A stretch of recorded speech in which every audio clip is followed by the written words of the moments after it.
Мына сұраққа шынайы жауап берші.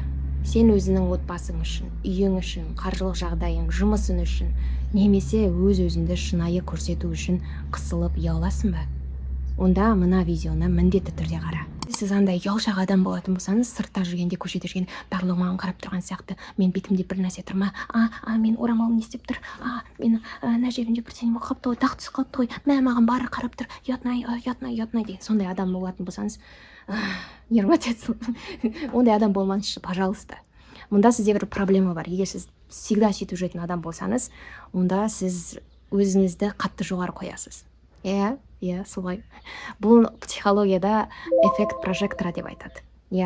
Прожектор дегеніміз ол үлкен сондай лампа, свет түсіп тұратын болады ғой, сахнаға біреу шыққан кезде бүкіл свет соға түсіп тұрады, сол сияқты сіз почему-то ойлайсыз, что сізге прожектор түсіп тұр деп. Барлығы адамдарда шаруа жоқ басқа, сізді қарау, сізді бақылау, сосын сізді сөйтіп анан қара деп мазақтау, сынау, басқа шаруалары жоқ сияқты. Хотя на самом деле в реальности ешкім сізге қарап тұрған жоқ, ешкім даже сізді оны байқап тұрған жоқ. Егер даже біреу қарап сіздің бір шалынып кеткеніңізді көріп қалса, бетіңізде дақ тұрғанын көріп қалса, ол ұмытып кетеді, ол 2 секунд қарайды да болды. Ол өзінің шаруалары бар, әр адам өзінің проблемалары бар. Ол сені танымайды да, ол даже таныса да, ол оған мән бермейді, ол сіз оны кәдімгідей конец света қылып андай, ойбай, ұятнай, қалай жүремін мен, адамдар не деп айтады, деп жүресіз, сіз просто өзінше боласыз мұнда. Бұны эффект прожектора деп айтады. Және тағы да бір нәрсе, сіз егер сөйтіп қатты ұяла беретін болсаңыз, каждый движение жасаңыз, ұят дей беретін болсаңыз, ол тоже сіз өзіңізді өте важный адаммын деп санайсыз. Бірақ на самом деле барлық адамдар бірдей, сіз ондай супер-пупер важный емессіз, ешкімнен асып кеткен жоқсыз, сондықтан аспаннан жерге түсіңіз. В реальности сізге ешкім қарамайды, в реальности ешкім байқамайды, даже мән бермейді ешкім. Сондықтан cool down. Егер сіз Google-да ашып жазатын болсаңыз, Википедия ұялшақтық туралы былай айтады. Ұялшақтық адамның өз қылықтарының немесе қайсы бір даралық көріністерінің сол қоғамда қабылданған және оның өзі де қостайтын нормаларға іс жүзінде сәйкес келмейді деп ұғынудың нәтижесінде пайда болатын сезім. Яғни бұнда қоғам үлкен рөл ойнайды. Сіз сол қоғамның ішіне кіре алмаймын қаламын деп, немесе сол нормаларға, бір моральдарға сәйкес болмай қаламын деп, сіз осы сезімді өзіңіз туғызасыз, яғни ұяласыз, ол сіз өзіңіздің отбасыңыз үшін, немесе өзіңіздің финансовый жағдайыңыз үшін, өзіңіздің шынайы үйіңізді, өзіңіздің киімдеріңізден, өзіңіздің тәрбиеңізден, солардың барлығын көрсетуден ұялу, яғни сіздің осы қоғамға сәйкес келмей қалады, соған кіре алмай қаламын, яғни мен изгой болып қаламын деген қорқыныштан туған сезім. Мына анықтаманың өзінде айтып тұр, бұл сезім деп тұр, яғни бұл факт емес, шындық емес, бұл просто эмоция, яғни сезім. Бұл ұялшақтықты сезіну ол адамға сай нәрсе, ол жаман нәрсе емес.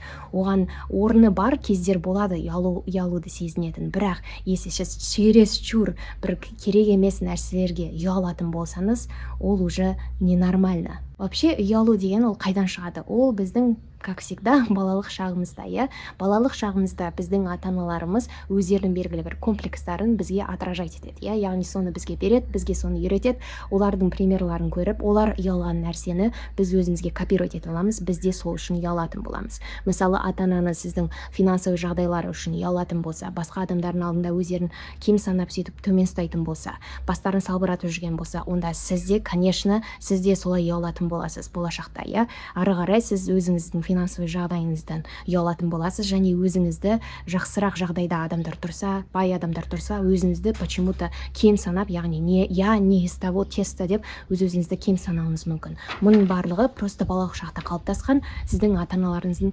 ұялған нәрселері, комплекстары просто сізге жіберіледі, передаются, Бұл ұялу сезімін біз балалық кезімізде тек ата-аналарымыздан ғана алмаймыз, ол және біздің қоршаған ортамыздан, біздің мектебімізден, сыныптастарымыздан, мұғалімдеріміздің айтқан нәрселер, достарымыз деген сияқты солардың барлық нәрселері бізге влиять етеді. Может, бізге күлген шығар, может, бізге бірдеңе айтқан шығар, бізге критика айтқан шығар, біз соны өзімізге қатты ішімізге қабылдап алып, сол нәрсе үшін бізде комплекс пайда болады. Біз сол үшін ұялатын боламыз, сол нәрсені көрсету үшін ұялатын боламыз, себебі ол бір уақытта балалық шағымызда қабылданбай қалды. Яғни адамдар оған күлді, адамдар оны критиковать етті, сол үшін сізде сол нәрсе үшін комплекс бар, Сондай бір мысалдардың бірі, ол ол сіз бір публиканың алдында позорыңыз шығу, короче, біз публиканың алдында сізді капец ұялтырды, сіз қатты ұялдыңыз, иә. Егер мен өзімнің тәжірибемнен айтатын болсам, мен әлде коннекшн таптым, связь таптым. Мен бастауыш сынып оқып жүрген кезде Олжас Сүлейман деген бар ғой, семей туралы кітап жазған, полигон туралы кітап жазған кісі. Сол кісінің шәкірті ма бір кісі келеді біздің мектепке, яғни андай известный, танымал писатель ғой деймін. Сол кісі келеді, ол кезде мен оқыған кезде ол деген кәдімгідей вау, бізге селебрити, бір жұлдыз келді деп бүкіл актовый залға жиналады, барлық мұғалімдер, оқушылар барлығы жиналады, короче, бәріміз отырамыз. И сол кезде жаңағы кісі сахнаға шығып микрофонмен бір сұрақтар қойып, сол сұрақтарға жауап берген балаларды сахнаға шығарып, оларға приз бере ма бірдеңе істеп жатты сондай. Мен есімде бұл қатты сақталып қалды. Ол бір сұрақ қояды, есімде жоқ қандай сұрақ, мен қолымды көтеремін, мен ғана білем жауабын. Мен шығамын, өзімді ақылды сезініп шығамын ше, мен қандай ақылдымын деп өзім мақтан тұтып сөйтіп шығамын, сахнаға мәз болып. Ол кісі шыққаннан кейін алады мені спонтанно бір сұрақ қояды ол маған. Мұқағали Мақатаевтың үш байлық туралы өлеңін айт дейді. Қателеспесем, иә. Сонда мен білмеймін, ол тақпақты білмеймін, мен естігем, бірақ оны жаттамағанмын мен, иә. И сол менен сұрайды, бірінші байлық не дейді? Мен жауап бере алмаймын. Бірінші байлыққа жауап бере алмаймын. И сол кезде ана кісі алады да, вот позор дейді. А мен отличницамын. Мен всегда беске оқығанмын.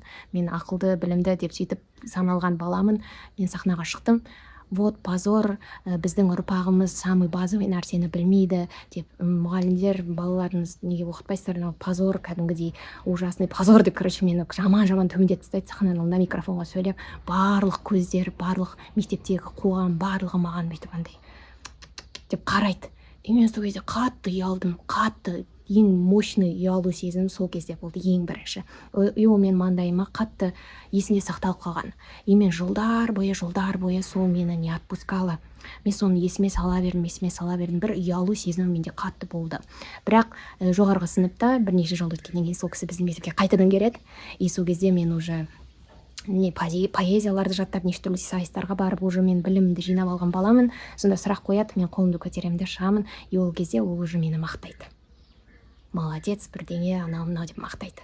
Сол кезде мен гештальтым жабылды деп ойладым мен. Иә, себебі мен жылдар бойы соны ойлап жүрдім. Одан кейін дәлелдегеннен кейін ана кісіге мен тупой емеспін, мен ақылдымын деп дәлелдегеннен кейін сол кісінің вот молодец, енді ақылды деп айтқаннан кейін ғана мен успокоилась. Хотя ол кісі вообще кім ол кісі? Мен кішкентай бала болдым, иә. Ол мені критиковать ететіндей, ол кісі кім? Неге мен оның сөздерін шындық деп қабылдауым керек? Ол кісі мен білмеген бір нәрсе үшін мені бүкіл целый менің личностімді барлығын басы істемейтін ақымақ бала деп сөйтіп мені төмендетіп тастады. Және мен оны шындық деп қабылдады. Яғни өзімді сондай глупый адам сезінетін болдым, иә. И сол кісінің сол одобрениясын тыңдау үшін, сол гештальтымды жабу үшін сол кісіні күтіп жүрдім. Неге? Көрдіңіз, вот осындай случайлар сізге осындай ұялу сезімін алып келуі мүмкін. Сіз сол нәрсе үшін ұялу жүруіңіз мүмкін. Мысалы, мен солай ақылды емеспін, мен көп нәрсе білмеймін деген сондай нәрселер үшін мен ұялып жүрдім. Және де мысалы балалық кезімізде немесе студент кезімізде бір адамдар, бір класстарымыз, біреулер келіп сізге айтуы мүмкін, киімің туралы бір нәрсе айтуы мүмкін, немесе сен телефон, ескі телефон ба деген сияқты бір нәрсе айтуы мүмкін. Сен ана группада жоқсың ба, сен мына адамдармен доссың ба деген сияқты сондай нәрселер айтуы мүмкін. И сіз сол какой-то бір адамның перспективасын, какой-то бір адамның әлем туралы сондай зрениясын, взглядын сіз өзіңізге қабылдап аласыз да, и сіз сол адамның стандарттарына байланысты, сол адамның взглядына сай келетіндей өмір сүруге тырысасыз. Яғни егер сіздің киіміңіз сәйкес келмейтін болса, сондай адамдарға ұнамайтын болса, значит, мен киімдерім үшін ұялуым керек деген сияқты. Үйіне мысалы ұялатын болсан, ол адамдар күлетін болса, сіздің үйіңізге, ол адамдардың взгляды ғой. Ол әр адамның мнениясы әртүрлі, әр адамның взгляды әртүрлі. Әр адам сұлулықты әртүрлі қабылдайды. Бір адамдарға сұлу болып тұрған адам, әйел адам, ол басқа біреуге андай онша емес, жайский адам болуы мүмкін. Яғни әр адамның сұлулық стандарты, әр адамның байлық стандарты, барлығы әртүрлі деңгейде, и сіз барлығына жаға алмайсыз, иә. Бұл ненормально, сіз ұялмау керексіз, иә. Ол кісілер кім? Ол кісілер ешкім емес, олар өздерінің өмірлерінде, өздерінің әлемдерінде өмір сүреді. Сол сияқты сіздің де өзіңіздің әлеміңіз бар, иә. Әр адам өзінің сценарийін жазады дегендей, сіз ол адамның жаңағы сізге күлгені үшін, белгілі бір стандартқа сәйкес келмейді деп айтқаны үшін, сіз сол нәрселер үшін ұялмау керексіз. Яғни өзіңізді сондай лайықты емес, бір адамдардан кем, мен оған лайықты емеспін деген сияқты сезінбеу керексіз. Мысалы, алғашқы адамдар пайда болған кезде, алғашқы адамдар олар табиғи рефлекспен өмір сүрді, иә. Адамдар бірінші тайпа болып өмір сүрді. Сонда тайпада сен өмір сүру үшін, сен выживать ету үшін, сен сол қоғамда қалу керексің. Яғни сен егер левый бір басқа бірдеңелер жасайтын болсаң, егер сен ерекшеленетін болсаң тайпада, онда сені тайпадан шығарып жібереді. А если сен тайпадан шығарып жіберсе, қоғамнан шығарып жіберсе, значит сен бөлесің деген сөз. Себебі ол жерде жабайы жыртқыш аңдар бар, ол күн салқын, неше түрлі климат болады.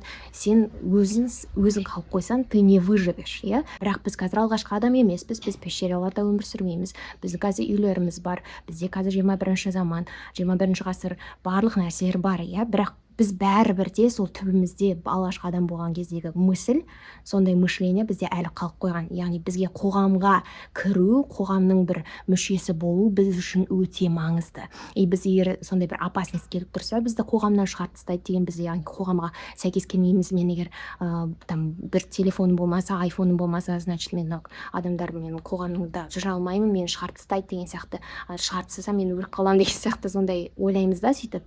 И біз соны кәдімгідей бір приоритетке қойып, сол адамдарға жағу үшін ұят болады деген сияқты, лайықты емеспін деген сияқты біз біреудің рөлін ойнап бастаймыз. Яғни жасырып бастаймыз, иә. Бір маска киіп бастаймыз. Мысалы, мен қазір ауылда отырмын, ауылда түсіріп отырмын, иә. Мен бұдан ұялып отқан жоқпын, иә. Себебі бұл менің ауылым, иә. Мұнда тұрған еш нәрсе жоқ. Барлығы қарапайым адамдар. Яғни шынайы болу керек, иә. Егер біреу маған сен ауылда отырып осылай ақыл айтып отырсың ба десе, рахмет, бірақ ол адамның мнениесі, ол адамның перспективасы, иә. Мен оған не істеймін? Ол кісінің айтқан сөзі факт емес, иә. Сол сияқты сіз жасырып бастауыңыз мүмкін. Өзіңіздің жаңағы қарапайым отбасынан шыққаныңызды жасыру үшін басқа бір маскада жүруіңіз мүмкін. Брендтің, может, подделкаларын сатып алып, типа мен оригинал ұстап жүрмін деген сияқты.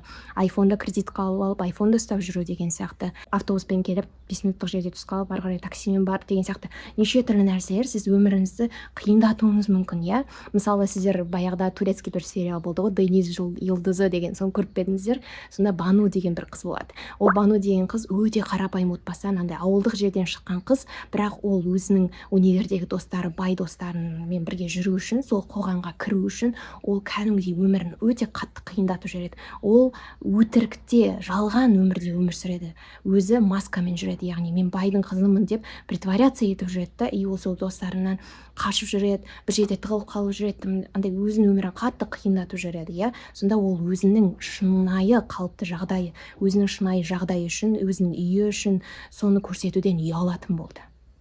Иә, ол қаншама трата энергии. Сіз олай көп жүре алмайсыз, ұзаққа жүре алмайсыз, сіз бір нәрсені жасырып, біреудің рөлін ойнап, бір күні сіз жарыласыз. Иә, ол деген жетеді, бір маскаңыз ашылады по-любому. Және егер сіз біреуге жаққыңыз келсе, біреумен достасқыңыз келу үшін сіз біреудің рөлін ойнауыңыз керек болса, біреумен достасу үшін сіз андай бір крутая болу, типа күшті необычный музыка тыңдайтын сондай бір необычный қыз болу керек, загадочный болу керек болса, онда ол сізге лайықты емес ол адам. Иә, сол сияқты мысалы, егер сіз бір жігітке, жігіттер қыздарға ұнау үшін из кожи вон лезет, иә, неше түрлі әдемі боянып, киініп, әдемі сөйлеп, деп сөйтіп андай басқа адамның рөлін ойнап жағу үшін қатты тырысатын болсаңыз, ол сіздің сол сіз көрсетіп жүрген образға ғашық болады. Ол сіздің сол көрсетіп жүрген образыңызды ұнататын болады, иә. Ал одан кейін сіз ол образды ұстап жүре аласыз өмір бойы? Жоқ, сіздің бір күні маскаңыз ашылады. Если сіздер үйленсеңіздер, тұрмысқа шықсаңыздар,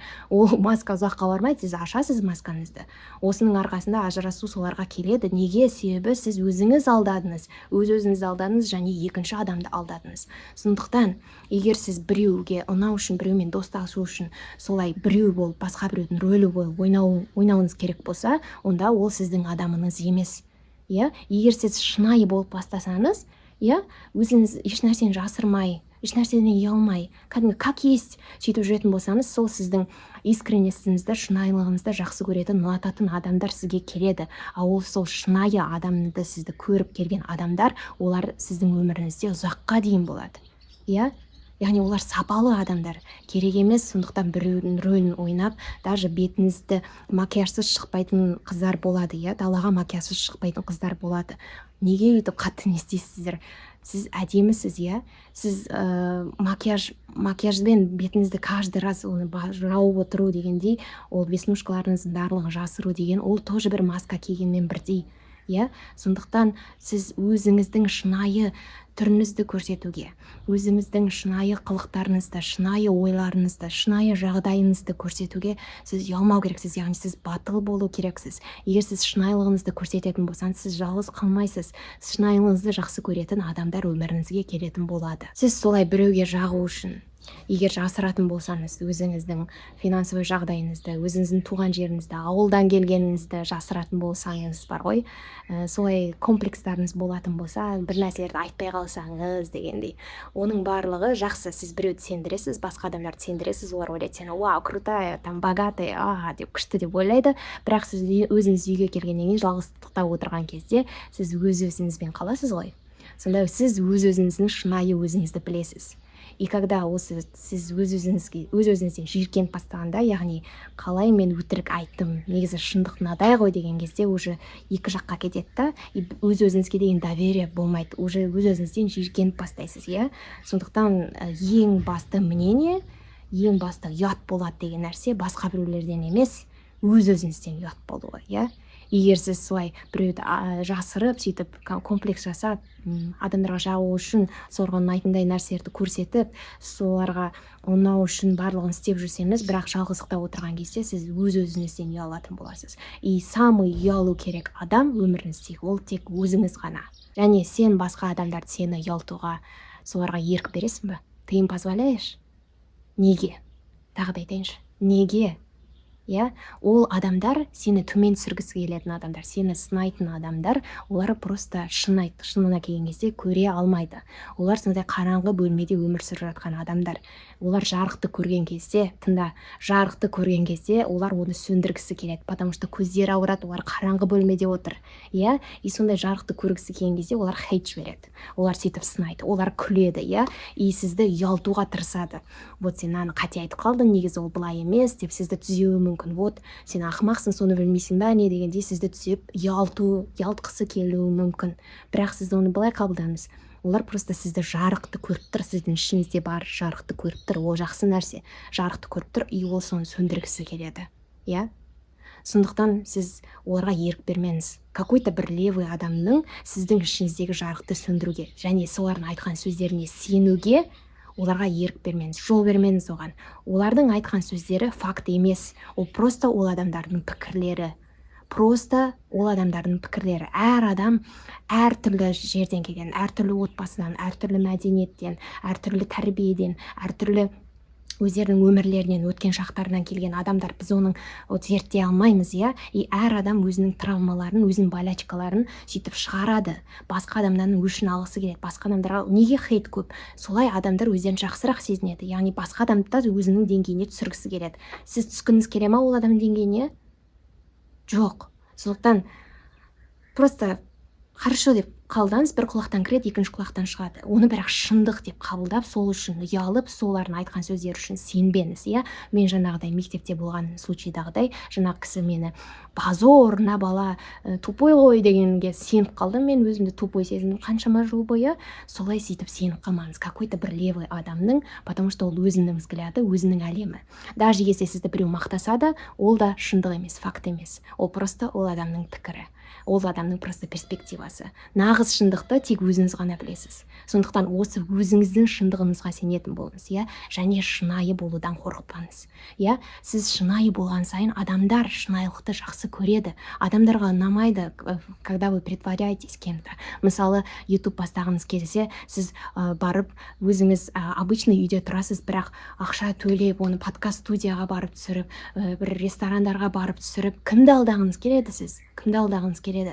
Өзіңіз Қайда тұрасыз? Шынайы болсаңызшы, шынайы көрсетіңіз соның бәрін, иә. Мұнда керек емес притворяться кем-то. Мұнда керек емес белгілі бір стандарттарға сәйкес келуім керек деген. Өзіңіздің стандартыңызды шығарыңыз. Басқалар бәрі өйстіп түсіріп жатыр ғой, позор, мен мынаны қойсам позор болады ғой деп өйтіп ойламаңыз, иә. Себебі бұл сіздің өміріңіз, бұл сіздің историяңыз, иә. Сіз ол басқа адамдардың стандарттарына сәйкес келуіңіз міндетті емес. Даже если сәйкес келмесеңіз де, онда тұрған еш нәрсе жоқ. Себебі ешкім мінсіз емес. Егер сізді біреу төмен түсіретін болса, егер сізге біреу күліп жатса, ол оның проблемасы, жақсы ма? Ал сіз егер өз-өзіңізге шынайы болсаңыз, өзіңіздің отбасыңызды, өзіңіздің шынайы ойларыңызды айтатын адам болсаңыз, шынайы өміріңізді көрсете алатын адам болсаңыз, сіз өте батыл адамсыз, және сіз басқа адамдарға да шабыт бересіз. Тыңдаңыз, сіз осы әрекетіңізбен шынайы болудың арқасында сіз басқа адамдарға да шабыт беретін боласыз. Оларға да проявляция ету үшін, оларға да шынайы болу үшін, иә. Себебі көп адам бізде қазақ мәдениетінде сондай менталитет, ұят болады деген нәрсе. Кредитка алып қаншама той жасайды, бірақ өзі на самом деле сол кредитті өздері төлеп жүреді. Андай байлар сияқты той жасайды. Бірақ зачем это все? Зачем? Иә, ең аяғында, ең түбінде сіз егер біреуді алдайтын болсаңыз, біреудің рөлін ойнауға тырысатын болсаңыз, өзіңіздің шынайы жағдайыңыз үшін, өзіңіздің шынайы өзіңізді көрсету үшін ұялатын болсаңыз, ең соңында страдать ететін адам басқалар емес, сіз өзіңіз страдать ететін боласыз. Себебі өмірдің соңына келген кезде сіз ешкімге керек болмайсыз, сіз уже кәрі үлкен кісі боласыз, сізден ешкімге пайда келмейді уже, и сол кезде сіз кіммен қаласыз? Иә, дұрыс, сіз өз-өзіңізбен қаласыз, иә. Сондықтан өз-өзіңізді сыйлаңыз, өз-өзіңізбен шынайы болыңыз, және өз-өзіңізді басқаларға көрсетуден қысылмаңыз, ұялмаңыз. Себебі шынайы сіз өте бағалысыз, өте әдемісіз, өте ақылдысыз. Сіз басқа адамдарды өмірге тартатын сондай күшті, жақсы адамсыз. Ол адамды көрсетуден ұялмаңыз, иә. Сіздерге ұнаған болса, менің парақшамда осындай даму туралы, өз-өзіңді түсіну туралы контенттер көп. Парақшама жазылып қойыңыздар, келесі видеода кездесеміз деп үміттенемін. Кездескенше.